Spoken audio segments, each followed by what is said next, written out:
Morning, it's Christian from S&C Shop, and we're going to be working on our 2000 Peterbilt 379. This is the 2000 Peterbilt 379 long hood. This is a project for now.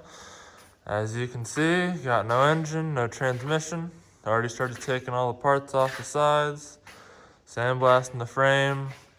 We have a couple holes down here at the end, and right where we stopped sandblasting is right where we're gonna cut it. We've got a cutoff outside. We're gonna reuse this axle right here and make it a tri-axle. This is a project for now. We've got all the wires pulled out of it. Still gotta sandblast the inside of the frame. It's got the drive shafts pulled out. It did come with a sleeper. We got a brand new one. Well, brand used one here. This red one's gonna be the one to go back on it. This is the one that it had. Got all the other chrome parts here, need clean, need polishing. Got the interior ripped all out of it.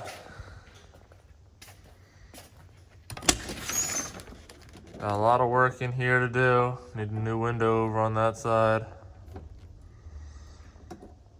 A lot of the dash needs put back together, needs cleaned up. Some holes in the floor, but that's aluminum coming out of PA. So we're gonna work on getting this axle out today, and the next week we should have it cut in half. Got all the boxes and all the tanks off the side. Took the straps off the other day. Now we gotta sandblast the rest of it.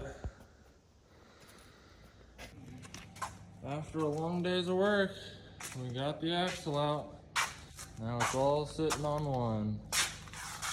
Time to sandblast the rest and get ready to cut it right in half. See ya.